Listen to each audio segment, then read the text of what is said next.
fantastic introduction to day one of the science, excellent overview, and now we're going to hear another equally amazing set of stories from Dr. Al Buick, who is going to talk to us about his experiences with the Philadelphia and the Phoenix experiments. Dr. Al Buick was born in 1916 as Edward Cameron, son of Alexander Cameron, Sr. He was raised in Long Island. He attended Princeton University and later Harvard University, where he earned a PhD degree in physics in 1939. This is an incredible story. A few months later, he and his brother Duncan joined the U.S. Navy, were quickly made officers, and were assigned to the ongoing project called Project Invincibility at the Institute for Advanced Study in Princeton. After the disastrous test, which we're going to hear about, of August 12, 1943, he remained in the Army until July 1947, when he was removed, brainwashed of all of his memory, and then given a new identity, Al Buick, and a new family. He completed engineering school in 1958, got a BSEE degree, engaged in a career as a consultant engineer until 1988, when he retired. Dr. Buick is now researching the secret government projects, especially in regards to the Philadelphia experiment and the Project Phoenix, which we're going to hear about today. He's lectured all over the country, and today the title of his talk specifically is From Philadelphia to Phoenix, the Psychotronic Connection. I'd like to welcome Dr. Al Buick. Let's hear a round of applause. Thank you.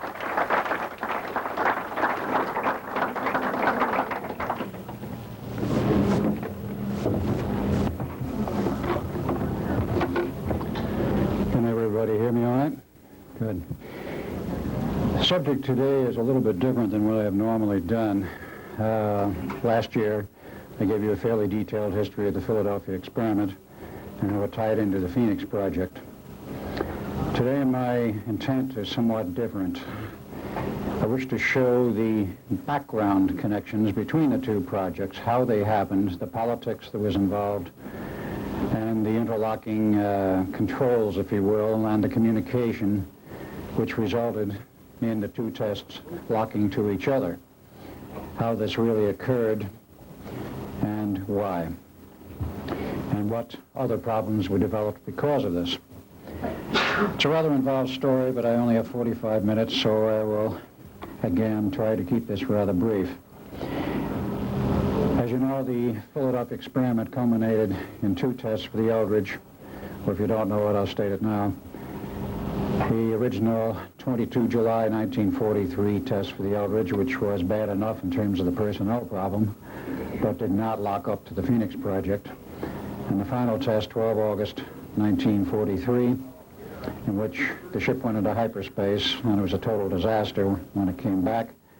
And the nature of that disaster actually was far greater than anyone realizes, and the potential was unbelievably bad. I wish to go into that and what happened and how it was averted. The Phoenix project actually has been covered very well by Preston Nichols, and he will be going into some of that today and some resurrection of the technology and how it worked. So I will not go into that at all. Really, to understand what happened in terms of the politics and what led up to it, we have to go back to the beginning. The project started, as I have previously stated, University of Chicago, 1931, with Dr. John Hutchinson, Nikola Tesla, and a staff physicist, Dr. Emil Kirtenauer. The important point here in the history we have to follow is what happened in terms of Tesla. Well, in 1934, Franklin Delano Roosevelt was elected president of the United States. 33 he was elected, and he became actual president in March of 34. In those days, it was March 20th. They've changed the date to 20 January since. And when he was in office, he invited his old friend Nikola Tesla down to Washington, as they have known each other since 1917, exchanging amenities and President Roosevelt asking Tesla, well, what have you been up to? What have you been doing? And, of course, the president already knew about the ongoing work on Project Invisibility, but there were other things Tesla had been into which were exchanged. And among other things, Tesla mentioned the fact that he had been in communication with extraterrestrials. Now, this very much intrigued the president, who, unknown to the general public, was very much interested in metaphysics and rather abstruse matters. He was very curious about this, and Tesla told him a little bit about it. The equipment had been developed for such communication by RCA, which Tesla had been a member, staff member since 1919. And in 1935, he became vice president and director of engineering and research worldwide, a post he held until 1939 when he retired from RCA. In that period of time, he developed some super-sensitive receivers, basically designed for RCA's use in overseas communication, and also a few transmitters here and there, all of which came in usefully to Tesla in his ongoing quest for knowledge. So he told FDR he had been in communication with several groups. Roosevelt was curious, can I talk with them? And Tesla said, definitely, I can arrange it if you wish, and he did. After which Roosevelt decided he would like to meet some of these people. And asked Tesla, is this possible? And he says, I believe it is. He said, there's two groups principally you might be interested in talking with. He says, if you have in mind making any kind of a deal, because at that time, as everyone knows, we were in the midst of a terrible depression, and Roosevelt was looking for some means to get out of it, to end it. In those days, he was perhaps a little bit more altruistic than might have been the case later. So arrangements were made to meet two groups. First, the Pleiadians, and then later, a K group, as I call them, the Kondrashkin. He met first with the Pleiadians. They gave a pitch as to what they might be able to do to help. He says, fine, but I want to talk with the other group first before I make a decision. So he talked with the second group and decided in favor of the second group. And the Pleiadians at that point bowed out. And as a matter of fact, went over to Nazi Germany and made a deal with Hitler, which we'll not get into because that's another long story, but it does figure in the background precedent to World War II and the development of German technology. So Roosevelt accepted their offer of help, in which they said they would provide some new industries and other things. 1938, an offer was made to set up the entire new industry called atomic energy, which of course we have today. President Roosevelt was very interested and very receptive to the idea. And he consulted with his various advisors in the military, and the military says, whoa, if you let aliens set up an industry like this, even though it's on our home turf, and they are in essence controlling it and know where it can go, what happens? We do not have true control over it. What's going to happen in the future? Will we become vassals or slaves to them? The military advised against it, and Roosevelt turned his mind against it and so advised them, and they became upset and says, well, there's nothing else we can do for you, and disappeared into the woodwork. Well, in those days, of course, we did have intelligence apparatus, but it was not anywhere as near as efficient as today, and they did not have all of the niceties of spying, which we have now. So by 1940, Roosevelt was becoming very concerned. Where have these characters gone? What are they doing? They quite literally vanished as far as we could determine, or I should say the president and the staff could determine. He says, what are we going to do about this? Well, somebody came up with a bright idea. Mr. President, why don't we go out and find some of those psychics that are running around here and see if we can find some really good ones, and maybe they can tell us where they are and what they're doing.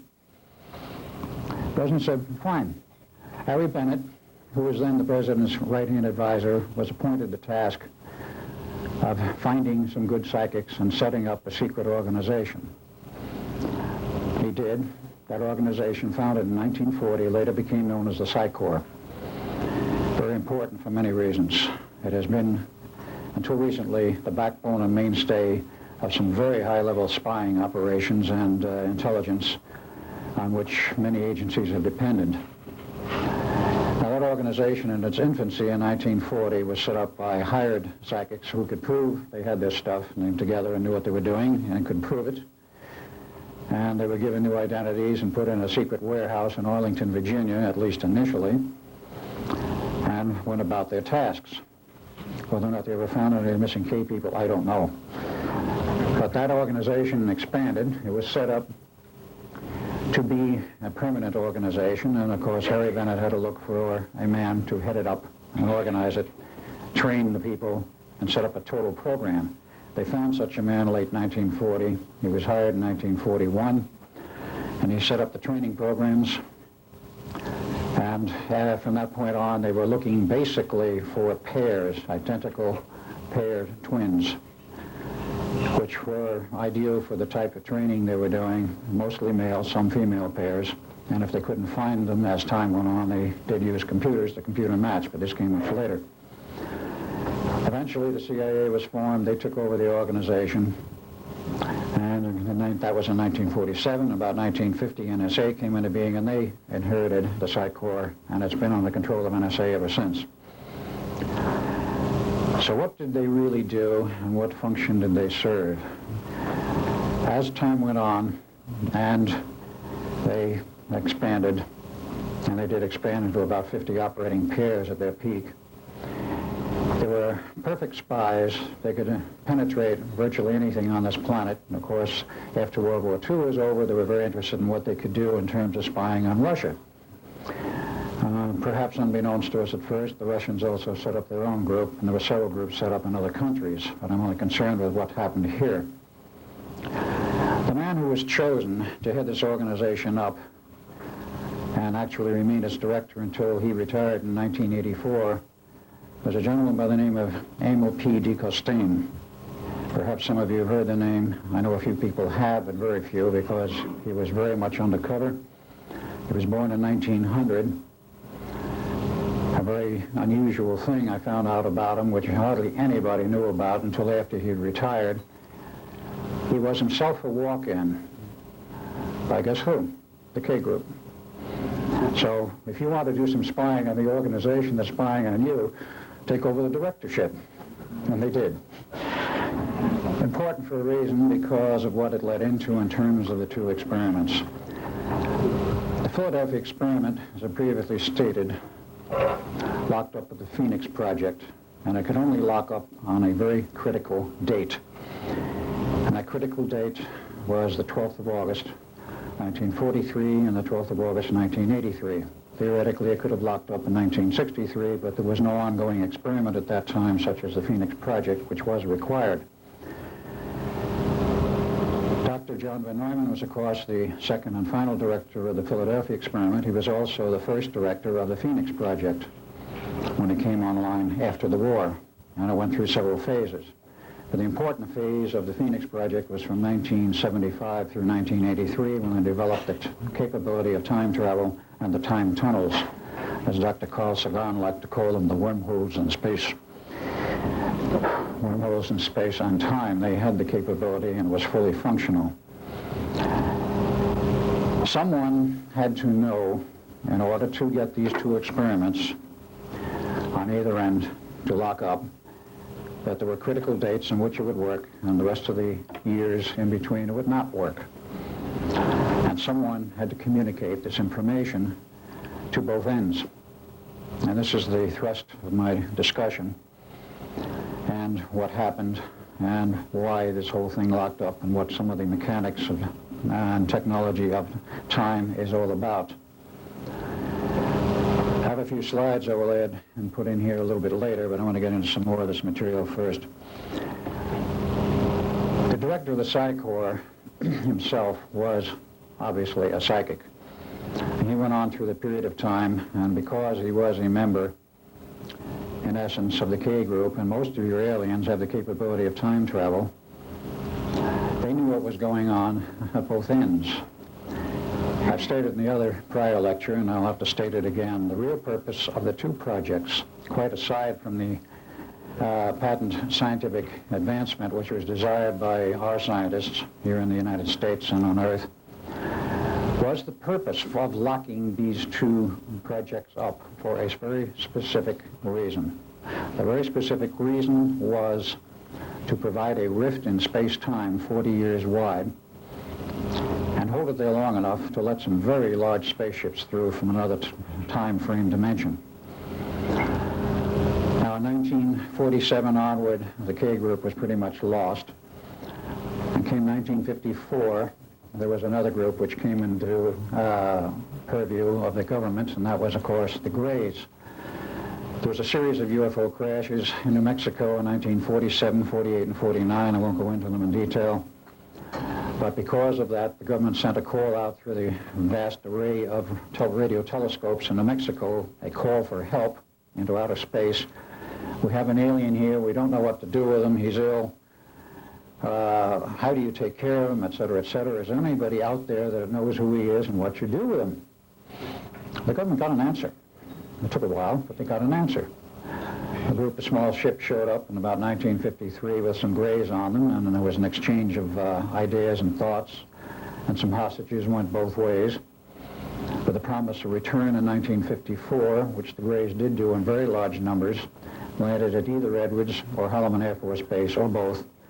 Eisenhower disappeared out of Palm Springs in one of his golfing weekends to Edwards, met with the aliens, and signed an agreement, a non-interference agreement, in which we agreed not to interfere with each other's civilizations, and there would be an exchange of technology. Well, the non-interference agreement didn't last very long because it became very obvious to our government that the Greys weren't keeping it, and what exchange of technology took place was not perhaps all that was expected. The important point was that our government agreed to provide bases for them underground, some 75, full underground railroad system. Construction started in 1959. But the Greys came in very large numbers. We don't know how many. The government perhaps does. It's estimated now they're probably in excess of 1 million. And a very large ship that came in wanted to orbit around Earth, and they provided shuttles down to the surface of the Earth. They could not have gotten through without that rift in space-time.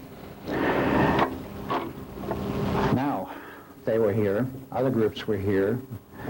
There was a group from Orion. They actually were in charge of, in many respects, not formally, but in charge of the scientific development of the Phoenix Project. Therefore, they knew what it was capable of. They helped set up the science and the technology, and they also knew of the critical dates. The dates of 12 August is actually the function of the Earth's biorhythms. The Earth has a series of biorhythms, 4 of them, which, like the human biorhythms, do peak out once every so often. Nobody in our scientific community knew anything about this. It turns out, from what I've learned, that the ancients knew about it. Let us say, the recluse lamas in Tibet and elsewhere knew about it. They do have a great deal of knowledge. And they knew that the Mother Earth is actually a living entity, unlike the rock science, which is taught to us in the colleges, and has a sort of consciousness, perhaps nothing we can understand. But nonetheless, as a living entity, has its own biorhythms. And those biorhythms, 4 of them, peak out once every 20 years. A window approximately a day wide, usually falls on the 12th of August, plus or minus a day, because our Gregorian calendar is not all that accurate. It misses 0.24 days per year, and once every century you have to add a year to correct the calendar. Nonetheless, that was known to these aliens. Now, Emil Costain was in the middle of this, and he had to provide a connecting link, and as did also the aliens. Where we were in 1943 with that test, we had no knowledge of any kind why that date, which was handed to us for the second test, the 12th of August, which was given to us as a drop-dead test, which came from above the office, the top office personnel, namely the Chief of Naval Research in the Navy Department. We knew the order came from beyond him, but at that time we had no idea where from. It came out of the little White House. There was 2 gentlemen in there who more or less had the knowledge and the communications. Harry Bennett provided the authority, and Dr. Costain provided the connection. And the drop-dead date was handed down on the authority of the White House to the Chief of Naval Operations that it must be conducted by or on the 12th of August.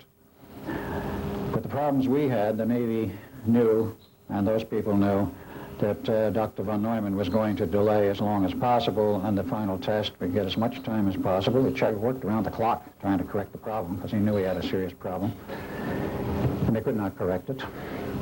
In any case, they waited until the 12th of August, which was the desired slot.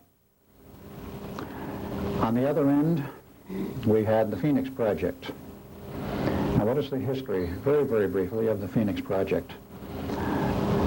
Its hardware became functional about 1975 in the earliest phases. Preston Nichols has gone into this heavily in the past. And by 77, it was operational. By 79, all the changes had been made. And it was signed off as a functioning entity, a fully operational project in 1980, and it was functioning from that point until it crashed on the night of 12 August 1983, sabotaged. That, however, is not germane to this part of the story. On the 1st of August of 1983, something very unusual happened. Prior to that time, the operation of the station, the Montauk operation, Project Phoenix, had been on an intermittent basis, several hours a day, maybe 8 hours a day, once every 2 or 3 days, whatever they had going in the way of a project where they wanted to utilize the equipment, they used it, but it was never used on a continuous basis, day after day. On the 1st of August, an order came down through the channels that the station would be turned on and left operational continuously until further notice. That meant around the clock, and it was. Now, what did this mean? I'm going to first show you a few slides, and then going to get into a little bit of, shall we say, whiteboard operation to show some of the aspects that are involved in terms of the time.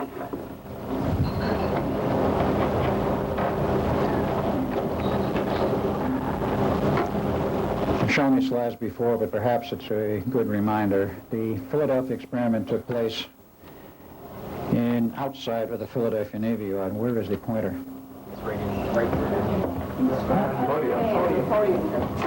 Ah, there it is.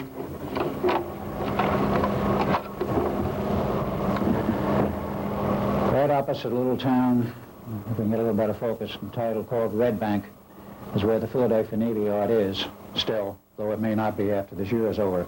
They are threatening to close it. The Eldridge was docked here. When they ran the test, they went down the river here a distance, quite a distance, to where the bay was at least 2 miles wide. It was about a mile on this point. They went further down the line here.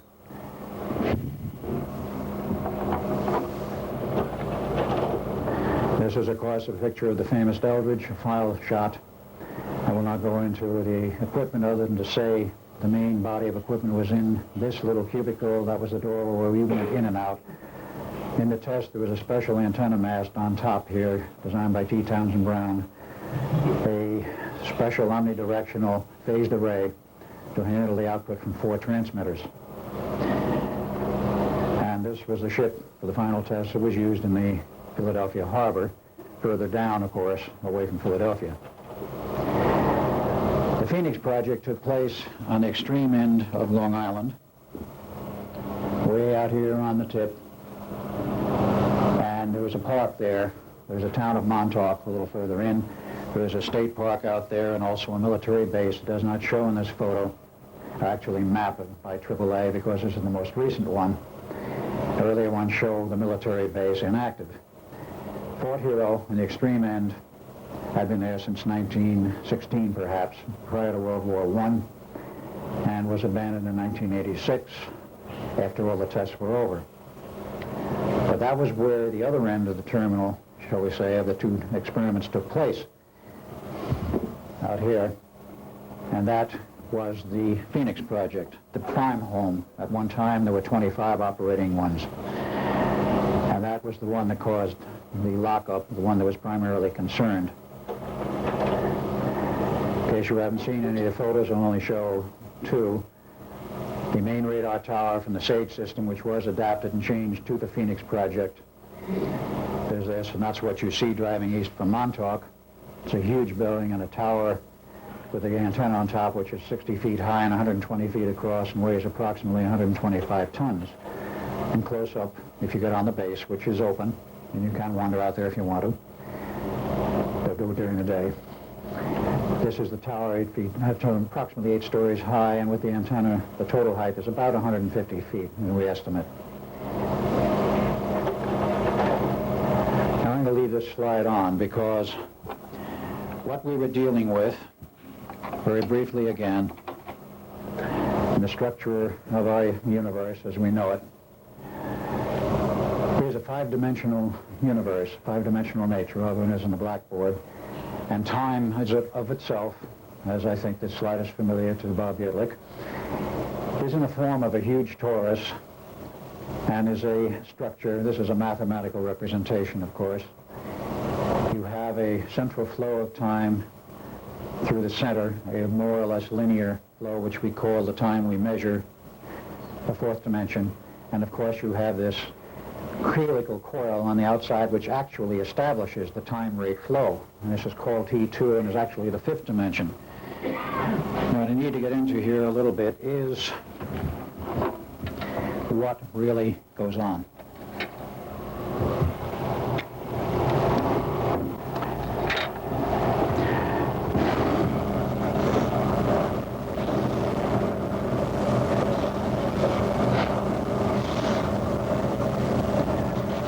This is somewhat poorly done, but I'm not a great artist.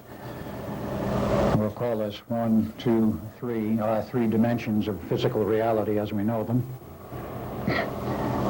And according to theory, Einstein et al., time at the right angle, we'll call a 4th dimension, is at a right angle theoretically. These 3 physical dimensions flow and exist in time. If there was no time, our physical reality would not exist. So supposedly these are at right angles. It flow according to a rate which you can describe in the torus of time. But there's another important aspect, and this is the very important one. We actually have a 5th dimension, we'll call it T2, which is the 5th. And it is, if you look at it on end from the torus, take a cross-section, this is a neat little thing which is really another vector on the end of the 4th dimension, which is the 5th. And this thing is describing, in essence, a circle. And as it corkscrews ahead, we call it forward time by mere reference. We don't know whether we're going forward or we're going backwards. It depends upon which universe you're looking at. But it creates the 4th dimensional vector in the center, which is a more or less even flow, theoretically very even. We'll not go into other problems which could change that rate in terms of the universe.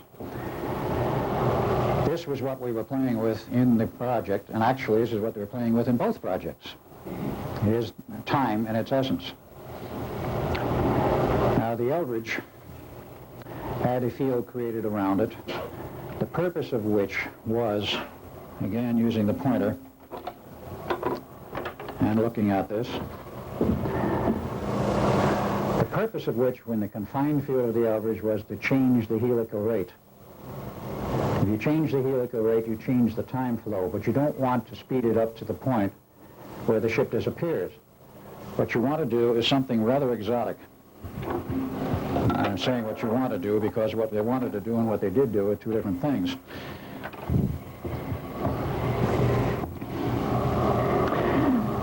Speaking in terms of looking at an end of this, let's say this torus, our reality here, we'll call it reality 1. You have a second reality at 90 degrees, a third and a 4th, and you can even have a 5th. The second order reality is at 90 degrees. But you don't want to take the Eldridge that far in terms of the time element. You're rotating it around the torus, and what you do, you start pulling it around by speeding up the corkscrew, then you lock it at that point by going back to the normal rate, so that at 60 degrees approximately the Eldridge is optically invisible and radar invisible. If you stop a little before that, which is what they did in the final test, let's say perhaps 45 degrees, it's radar invisible but not optically invisible. Almost, but not quite. So you rotate it and you hold it in terms of what is within the field. What's outside, theoretically, you don't worry about. Well, that was the theory, and of course the aspect of this is very interesting, namely the Eldridge and the generators were creating a sixth-order field so that they could manipulate the fifth-order field, which was T2, or the second-order time. And we have five dimensions, if you will, five orders, however you want to express it, in our reality. And again, going back to what Bob said the other night, which is very neat, you have a sixth dimensional order, which is an isolation between the next five, which is the reverse universe, actually the contraturn of matter. And if you go beyond the 11th, as von Neumann knew, you then are in hyperspace and the 12th order. To get this project to work in terms of shoving the Eldridge into hyperspace and creating the bubble and creating the entire rift in time required a 12th order function. Now, the Eldridge was capable of a sixth order function, which would not do it. And I remember some of the discussions of von Neumann after it was all over, as he would say, this was in later years, oh, the Eldridge had a sixth order capability. The project here at Phoenix had an eighth order capability. Where did the other four orders come from? They came from a very interesting function. The Phoenix project normally could only produce an eighth order function, but it had the capability in terms of its memory systems and the actual network, the lattice of the LC networks, which are the energy storage networks, and the way they were designed, they could store etheric orders of energy. Because it was a 25th order network, could store up to 25 orders of energy, up to the 25th. By turning the system on and the station on the 1st of August and leaving it on continuously, approximately every 24 hours, because they went through the entire torus of time through plus and minus infinity, they added one order of reality. After 5 days, they were the 12th order. And by the 12th of August, they were well beyond, because they left the station on continuously, and of course hoping there were no breakdowns, which there were not at that point, thanks to Preston Nichols and his engineering. It kept running. Now, the other aspect which was unknown to us was, of course, the biorhythm problem. That let us go over to another page.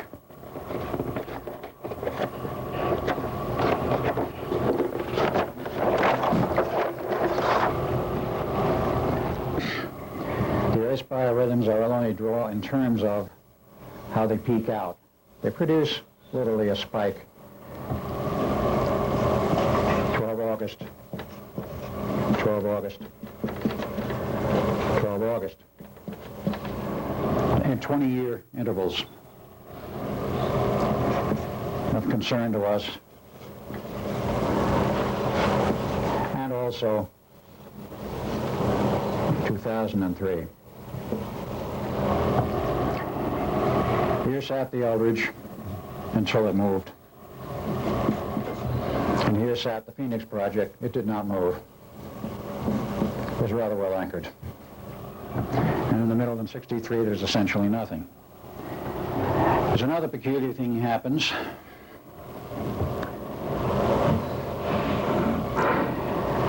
As you start this business of going through time, let's mark this as 43, let's mark this as 63, and let's mark this as 83.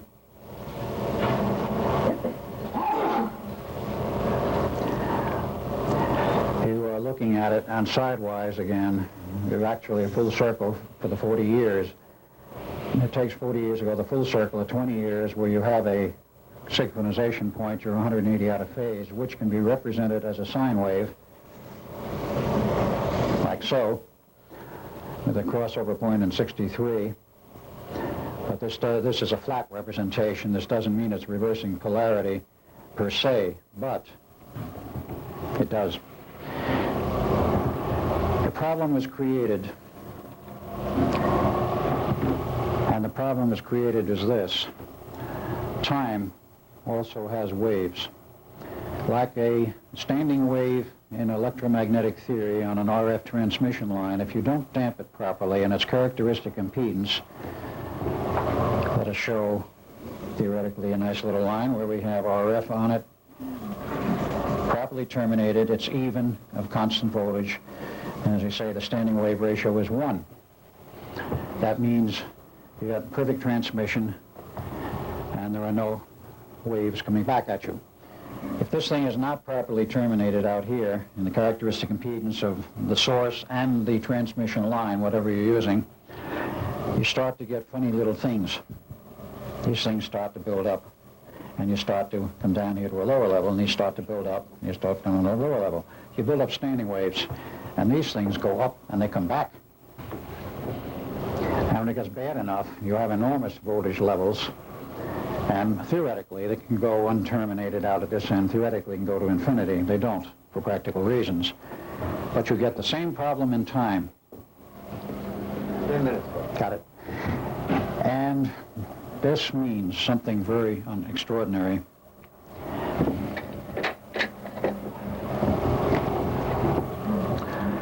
If you have standing waves in time, you will find that this time factor starts doing this. The standing waves produce a phenomena of standing waves which go back and forth, and if you start whipping through the 63 point, the crossover point, and create a reverse time wave, you then have, in the reality in which you're dealing, the artificial reality as well as coupled to both ends, and most particularly in the 83 end where the Phoenix project is, you can generate, and they were in the process of generating a reverse time wave. What happens if you have a forward and reverse time wave hitting the physical Earth at the same time? As I found out very recently, Dr. Van Neumann knew what the problem was and knew what could result. And they had to set up a special team prior to the critical date of 12 August 83 to handle the problem. Had they not found the correct team of scientists, there were 4 involved: Dr. Van Neumann, a second man whom I know but I will not give the name of because he doesn't want to give him, and 2 scientists from the future. Yes, I did say the future, because with Montauk they could go into the future or the past. They got a team together. They moved hardware to 1963 to provide damping, because they knew that if this thing was not damped sufficiently, at least to a critical level, to prevent the reverse time wave from hitting, do you have any idea what would have happened? They would have torn the entire tectonic plate structure of the North American continent apart, ripped off the entire top level of the North American continent, probably to the Rocky Mountains. To a depth of 500 to 700 feet, the ocean would have roared in, and we would have been back in the Stone Age instantly. That is what they faced, and that is what they had to prevent. And since I'm here talking to you today, they prevented it. Or we wouldn't be here, any of us. That was the problem they faced, and that is what they did correct. There was a code name for that project. The code name was Atlanticus Not Revisited. Rather interesting parallel. I'm sure some of you know the stories of Atlantis. They did successfully solve this, and of course the time rift was created without the additional problems. The aliens had what they wanted, including a stable Earth, because I'm quite sure they didn't want half of the planet ripped apart. Otherwise, what was their purpose in coming here? They wanted a viable planet with a society and civilization intact, which it still is. And that problem had to be solved and was solved. There are many aspects of this. I'm not going to even attempt to go into math on this. In fact, I don't remember most of it. I think Preston could if he wanted to explain it mathematically. But this problem was solved. The whole thing was damped down, and these people disbanded. This was not a government project, believe it or not. It was privately done. It was privately run, and the people who were involved were non-governmental, and I question if the government even knew what was going on in that respect until perhaps when it was all over, or perhaps till now. That was solved, and consequently it went on, and the physical aspects of our reality remained intact. But here you had that problem. How did you get this whole thing to settle up and line up, and how did you get the communication? Without the extraterrestrials and without Dr. Costain, they wouldn't have been able to put the pieces together in that fashion, because the test on the 20th or 22nd of July of 43 with the Eldridge produced no oddball effects other than the fact they had serious electromagnetic exposure problems to the crew. The ship didn't disappear, nothing happened to it. When it came back on the 12th of August, 4 hours later approximately, the ship had some physical damage, and of course, with people buried in the decks and the bulkheads, they had a very, very serious problem they faced. That problem, in terms of the personnel, has been solved since. I do not know the exact technology in which they finally did solve it, but Van Neumann was requested in 1947 to go back and look at the problem and see if they could salvage anything.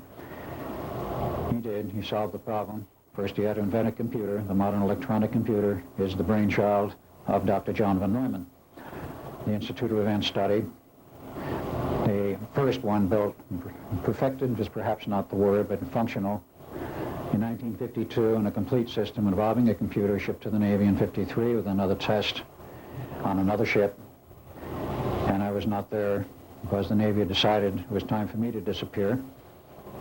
And that test was very successful in 53, and they renamed the project, no longer Project Rainbow, but Project Phoenix. It was a big umbrella that covered many, many projects.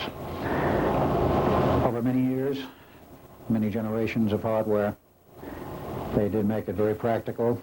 It is now on the B-1 and the B-2 bombers. It's on all the large carriers. The B-2 bomber, of course, being the stealth.